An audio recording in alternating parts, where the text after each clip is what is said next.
Hindi lecturer से MA कर रही थी, इसलिए उसका ज्यादातर वक्त लाइब्रेरी में ही बीतता था। उसे कई तरह की किताबें पढ़ने का भी शौक था, इसलिए वहां से कोर्स की किताबों के साथ साथ वो और दूसरी किताबें भी ले जाती। एक बार वो अपने कोर्स की कोई किताब ढूंढ रही थी, तभी उसे एक किताब मिली। उस किताब पर बड़ा ही डरावना सा दरवाजा बना हुआ था। दरवाजे के पास शमशान की जलती हुई चिता में से एक साया अपनी लाल आंखों से मानो पुस्तक पढ़ने वाले को घूर रहा हो। उस किताब को देखकर एक पल के लिए मोनिका को डर लगने लगा, मगर वो फिर उत्सुकतावश उस किताब को उलटने पलटने लगी और उसने देखा कि मौत के रहस्य पर यह किताब लिखी हुई है। नाइस। इस किताब के अंदर भटकती आत्माएं और उनकी मुक्ति के कई रहस्य दफन है। इसे पढ़ने में मजा आएगा। तभी उसकी निगाह किताब पर लिखी हुई चेतावनी पर गई। किताब पर बड़े बड़े अक्षरों में आम इंसान को उस किताब से दूर रहने की चेतावनी लिखी हुई थी। मगर कहते हैं ना, इंसान को जिस काम के लिए मना किया जाए वो उसे जरूर करता है। इसलिए मोनिका ने तुरंत अपनी बाकी की किताबों के साथ उसे भी रख लिया। घर पर आकर उसने अपनी बाकी की किताबों के साथ उस किताब को भी अपनी स्टडी टेबल पर रख दी और अपने परिवार के साथ भोजन करने लगी। और फिर बातों ही बातों में उस किताब के बारे में भूल गई। देर रात को जब वो अपनी बहन के साथ सो रही थी और किताब स्टडी टेबल पर रखी थी, उस किताब पर बने हुए उस अजीब से चित्र में से रोशनी की किरण आने लगी। ऐसा लग रहा था जैसे वो किताब जल रही हो। वो किताब स्वयं उड़ते हुए मोनिका के पास पलंग पर आ गई। कुछ देर बाद जब मोनिका ने पलंग पर उस किताब को देखा तो वो हैरान थी। शायद निशु उस किताब को पढ़ने के लिए लेकर आई होगी। मोनिका को किताब हाथ में आने के बाद नींद नहीं आ रही थी, तो उसने किताब को पढ़ना शुरू कर दिया। उस किताब में बहुत सारी बातें मौत के रहस्य से जुड़ी हुई थी। उसमें एक भटकती हुई आत्मा का जिक्र था जो आकस्मिक मौत के कारण भटक रही है। उसकी कहानी पढ़कर मोनिका के रोंगटे खड़े हो गए। ऐसा लगने लगा मानो वो भटकती हुई आत्मा वहीं उसके आसपास ही मौजूद है। अजीब सी आवाजें आने लगी। कमरे के पर्दे हिल रहे थे। खिड़कियों के प्लग से अजीब सी आवाजें आ रही थी। कमरे की सीलिंग पर उसे एक परछाई नजर आने लगी। कौन है यहाँ? कौन है? मेरे सामने आओ। निशु, निशु प्लीज मजाक मत कर। मगर जब उसकी बहन ने कोई जवाब नहीं दिया और कमरे में हलचल बढ़ने लगी, तो डरते हुए मोनिका ने उस बुक को फेंक दिया और खुद चुपचाप लेट गई। मगर नींद अब उसकी आंखों से कोसों दूर थी। कमरे में हलचल लगातार हो रही थी। कुछ देर बाद मोनिका को नींद ने अपने आगोश में ले लिया। थोड़ी देर बाद जब उसकी नींद खुली तो देखा कमरे में घोप अंधेरा था। ऐसा कैसे हो सकता है, क्योंकि मैंने तो कमरे की लाइट्स चालू छोड़ी थी और खिड़की से भी तो बाहर की रोशनी कमरे में आती है। आज वहाँ भी अंधेरा क्यों है? उसने पलंग पर अपने हाथों से फोन को टटोला। जैसे ही फोन उसके हाथ में आया, उसने देखा रात के 8 बज रहे थे। रात के 8 बज रहे हैं? मैं सो रही थी तब तो शायद रात के 2 बज रहे थे। इसका मतलब मैं पूरा दिन सोती रही, किसी ने मुझे उठाया भी नहीं। ऐसा कैसे हो गया? और ये निशु यूं तो सारा दिन चबर चबर करती रही है, ऐसे कैसे अंधेरे कमरे में मेरे साथ सो रही है? सोचते हुए मोनिका ने कमरे की लाइट चालू करने की कोशिश की, मगर कमरे की लाइट चालू नहीं हो रही थी। उसने खिड़की के पर्दे हटाकर कमरे में रोशनी करने की सोची, मगर रोड पर भी लाइट नहीं जलने के कारण पूरा अंधेरा हो रहा था। यह देख उसे बहुत हैरानी हो रही थी। उसने अपने पास सो रही अपनी बहन निशु को उठाने की कोशिश की। निशु, निशु उठ जाना यार, मुझे वैसे ही सब कुछ बहुत अजीब लग रहा है, उठ ना यार। मगर मोनिका की बात का जब निशु ने कोई जवाब नहीं दिया तो उसने उसकी चादर हटा दी। जैसे ही उसने चादर उठाई, निशु की जगह तकिए बिछे हुए थे। निशु की बच्ची, मैं समझ गई ये सब तेरी शरारत है। मुझे डराने के लिए तूने मेरे फोन का टाइम आगे बढ़ाया और ये सारी लाइट्स की सेटिंग भी तूने की है ना। कहाँ है तू बदमाश? निशु, मेरे सामने आ। अपनी छोटी बहन निशु को आवाज देते हुए मोनिका अपने कमरे से बाहर निकली, मगर पूरे घर में भी अंधेरा था।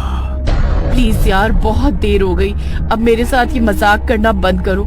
माँ पापा, निशु, कहाँ हो आप सब लोग? मेरे सामने आ जाओ वरना मैं अभी घर से चली जाऊंगी। मैं सच कह रही हूँ, मैं जा रही हूँ। कहते हुए मोनिका अपने घर के दरवाजे की ओर बढ़ने लगी और फिर दरवाजे पर दस्तक करते हुए दोबारा बोली, मैं जा रही हूँ, आप सब लोग आ रहे हो या नहीं? मोनिका के बार बार बोलने के बावजूद भी किसी ने उसकी बात का कोई जवाब नहीं दिया। अब डर के कारण उसकी हालत खराब हो रही थी। उसने तो वापस दरवाजा बंद कर दिया और हॉल की लाइट जलाने की कोशिश करी, मगर लाइट नहीं जल रही थी। वो मोबाइल की रोशनी में ही एक कमरे से दूसरे कमरे में उन लोगों को ढूंढ रही थी, मगर उसे पूरे घर में कोई भी नजर नहीं आया। ये मजाक नहीं हो सकता। निशु इतना गंदा मजाक मेरे साथ नहीं कर सकती और माँ पापा भी उसका साथ ऐसे थोड़ी न देंगे। मगर फिर ये सब लोग कहाँ गए? निशु को फोन लगाती हूँ। सोचते हुए उसने अपने फोन पर जैसे ही निशु का नंबर डायल किया, फोन पर घंटी गई ही थी कि एक जलता हुआ साया ठीक उसके सामने से निकल गया। वो डर से चीखने लगी, मगर उसकी चीख सुन वो साया वहां से गायब हो गया था। उसने निशु का नंबर डायल कर दिया था तो एक कमरे में उसका मोबाइल बजने लगा। पूरे सुनसान घर में जब मोबाइल की आवाज गूंज रही थी तो मोनिका हाथ में मोबाइल की रोशनी लिए उस आवाज की तरफ बढ़ने लगी। उस कमरे में भी पूरा अंधेरा था। मोबाइल की आवाज और रोशनी पलंग के नीचे से आ रही थी। उसने पलंग के नीचे झुककर वो फोन उठाया तो फोन गीला था। उसने अपने मोबाइल की रोशनी में उस जगह को देखा तो वहां से खून बह रहा था। उसने झुककर देखा तो वहां पर निशु की लाश थी, जिसे देख मोनिका की चीख निकल गई। वो खून उसके सर से बह रहा था। उसने तुरंत उसका हाथ पकड़कर उस लाश को पलंग के नीचे से बाहर निकाला। निशु, निशु, ये क्या हो गया तुम्हें? किसने किया तुम्हारा ये हाल? माँ पापा, वो लोग कहाँ हैं? माँ पापा। आवाज देते हुए मोनिका उन लोगों को भी घर में ढूंढने लगी। उसने मोबाइल की रोशनी से देखा कि पलंग के नीचे से खून बहता हुआ बाहर आ रहा है। तुरंत उस पलंग के पास पहुंची और उसने नीचे झुककर देखा तो उसकी माँ पापा दोनों की लाश पड़ी हुई थी। उन दोनों के सर में भी चोट आई थी और खून सर से ही बह रहा था। उसे कुछ समझ नहीं आया कि उसके घर वालों के साथ यह हादसा कैसे हो गया और वो ऐसे कैसे नींद में सोती रही कि उसे कुछ होश ही नहीं था। उसे रोना आने लगा। वो बहुत देर तक उन लोगों का हाथ पकड़े वहीं पर रोती रही। कुछ देर बाद उसने सोचा अब पुलिस को खबर करनी चाहिए। सोचते हुए उसने तुरंत अपना मोबाइल हाथ में लिया और पुलिस का नंबर डायल करने लगी, मगर नंबर लगातार एंगेज जा रहा था। गुस्से में वो खुद पुलिस कंप्लेंट करने के लिए घर से निकलने लगी, मगर घर का दरवाजा उससे नहीं खुल रहा था। तभी अचानक पूरे घर की लाइट बंद चालू होने लगी। वो डर कर एक कोने में खड़ी हो गई और वही जलता हुआ साया उसे अपने सामने नजर आने लगा। वो डर कर एक कोने में खड़ी हो गई। उसकी लाल आंखें मोनिका को ही घूर रही थी। उसने तुरंत आगे बढ़कर मोनिका की गर्दन पर दबाव बनाया और उसका सर दीवार पर फेंक कर मार दिया। मोनिका का सर भी अपने पूरे परिवार के लोगों की तरह फट गया। कुछ पल के लिए उसकी आंखों के आगे अंधेरा हो गया, मगर जब उसे होश आया तो उसने देखा उसके घर बहुत सारे लोग इकट्ठे हो गए थे। उसकी बहन, मम्मी, पापा की अर्थी सज रही थी। 3 लोग तो उसे पहचान में आ गए थे, मगर चौथी अर्थी किसकी है ये देखने के लिए जैसे ही वो उस अर्थी के पास पहुंची वो चौंक गई। क्योंकि वो उसी की अर्थी थी। इसका मतलब वो भी मर चुकी थी। मोनिका को अपनी मौत पर यकीन नहीं था।